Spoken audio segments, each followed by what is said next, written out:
Most welcome in rapid gentle permanent homeopathy.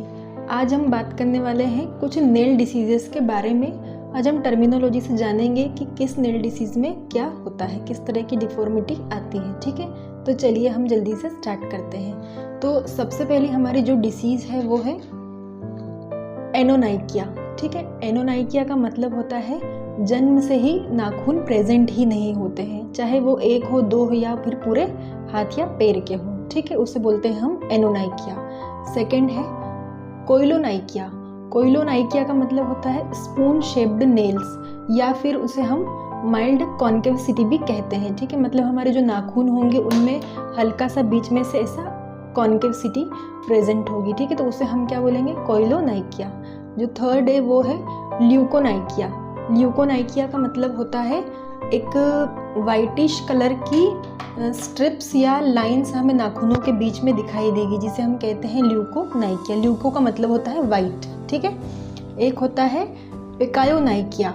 पिकायोनाइकिया का मतलब होता है नाखून बहुत ही ज़्यादा फ्लैट होगा और बहुत ही ज़्यादा मोटा होगा, मतलब उसमें बहुत सारी नेल्स लेयर्स पाई जाएंगी।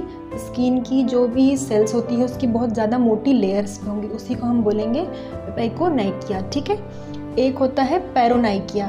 पेरोनाइकिया का मतलब क्या होता है, जो हमारा नेल होता है, नेल बेड, उसका इन्फ्लामेशन हो जाएगा। नेल में हमें प्रॉपर सीडिमेटस स्वेलिंग दिखाई देगी, रेडनेस भी हमें दिखाई देगी। ठीक है, एक होता है एनाइकोलाइसिस। एनाइकोलाइसिस का मतलब होता है कि जो हमारा आधा नाखून होता है, जो आखिरी का जो पार्ट होता है, सपोज ये मेरा नेल है, ठीक है, इसका जो आखिरी का जो लास्ट पार्ट है ये सेपरेट आउट हो जाएगा, ये किसी वजह से या टूट जाएगा या डिस्ट्रॉय हो जाएगा। ठीक है, तो उसी को हम क्या कहते हैं, एनाइकोलाइसिस। एक होता है पिटाइरिजियम। पिटाइरिजियम का मतलब होता है जो एपोनाइशियम होता है, जो नेल बेड होता है, उसकी हाइपरट्रोफी हो जाएगी, मतलब जो स्किन होगी वो नेल के ऊपर ओवरलैप करने लगेगी। ठीक है, उसी को हम कहते हैं पिटाइरिजियम। ठीक है, एक होता है पीटेड नेल्स।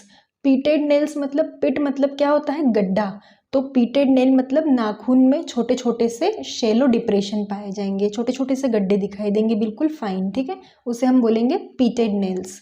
एक होता है ओनाइकोरेक्सिस। ओनाइकोरेक्सिस का मतलब होता है लॉन्गिट्यूडनल प्लान पर फ्रैक्चर्स, मतलब हमारा जो नाखून है उसके ऐसे लंबी लंबी लाइनें हमें दिखाई देंगी, ऐसा लगेगा जैसे कि हमारे नेल्स में दरारें आ गई या फिर फ्रैक्चर आ गया है लॉन्गिट्यूडनल। ठीक है, एक होता है clubbing of nails. Clubbing of nails का मतलब होता है कि हमारे जो नेल्स है वो टॉप पर से ऐसे उभरे हुए रहेंगे और नीचे जाके लास्ट में डाउनवर्ड हो जाएंगे। ठीक है, तो उसी को हम कहते हैं क्लबिंग ऑफ नेल्स। एक ये होता है, एक होता है क्लॉ नेल्स। क्लॉ नेल्स का मतलब होता है कि जानवरों के पंजे के जैसे शार्प, एकदम तीखे से शार्प पॉइंटेड नेल्स हमारे पाए जाएंगे, उसी को बोलते हैं क्लॉ नेल्स। एक होता है हेपेलोनाइकिया। हेपेलोनाइकिया का मतलब होता है एग शेल नेल्स, जिसका मतलब होता है कि ऊपर से ये कर्व के जैसे रहेंगे और ऊपर की तरफ मुड़ जाएंगे, ऐसे कर्व बन जाएगा, एक लास्ट का जो डिस्टल पार्ट होता है वो पूरा कर्वी हो जाएगा। तो ये सारी हमने नेल्स से रिलेटेड टर्मिनोलॉजी के बारे में जान लिया है। अब ये अलग अलग तरह की डिफॉर्मिटी अलग अलग डिसीजेस के साथ में भी पाई जा सकती है, या फिर अपने आप इंडिविजुअली भी ये नेल डिसीजेस हो सकती है। कुछ लोगों में ये कंजेनाइटल या बाय बर्थ होता है, कुछ लोगों में इन्वायरमेंटल डिफेक्ट या न्यूट्रिशनल डिफेक्ट्स की वजह से भी होता है, कुछ लोगों के डाइट प्रॉपर नहीं होती है उसकी वजह से भी कुछ नेल साइंस हमें दिखाई देते हैं, जैसे कि ल्यूकोनाइकिया। ल्यूकोनाइकिया में वाइट स्ट्रिप्स होती है, ये एक इंडिकेशन होता है एनीमिया का, या आपके डाइट प्रॉपर नहीं है, डिफेक्टिव न्यूट्रिशन है, उस वजह से आपको ल्यूकोनाइकिया हुआ है। तो ये जो भी डिफॉर्मिटीज़ मैंने बताई है ये या तो किसी डिसीज़ का इंडिकेशन हो सकता है या फिर आपको कंजेनाइटल या बाय बर्थ भी हो सकता है।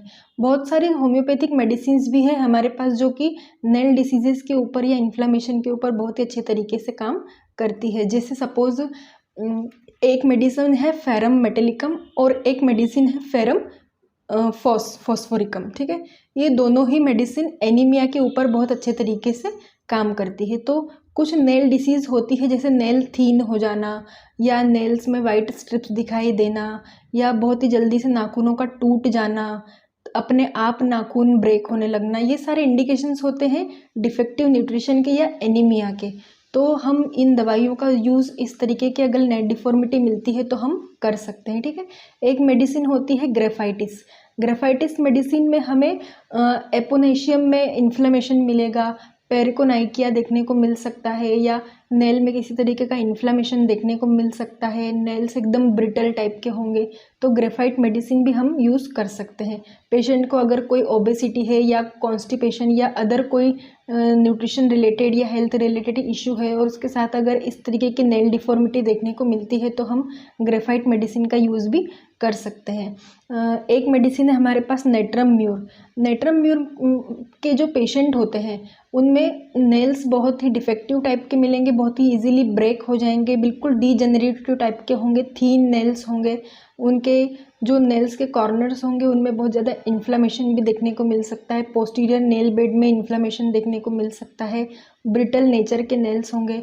तो इस तरीके के पेशेंट्स में अगर इमोशनल स्ट्रेस है या उनमें बीपी की बहुत ज़्यादा प्रॉब्लम रहती है या वो ठीक से खाना पीना नहीं करते, दुबले पतले से होते हैं, बच्चों का न्यूट्रिशन सही नहीं है, बच्चे बहुत ही लीन थीन है अगर, तो ऐसे पेशेंट को हम नेट्रम म्यूर मेडिसिन प्रिस्क्राइब कर सकते हैं।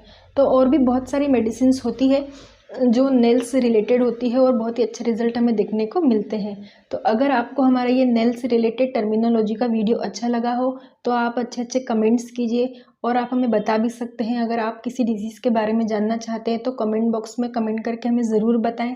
हमारे इस वीडियो को ज़्यादा से ज़्यादा लोगों को शेयर करें, हमारे चैनल को सब्सक्राइब करें, लाइक करें और होम्योपैथी के बारे में जानें और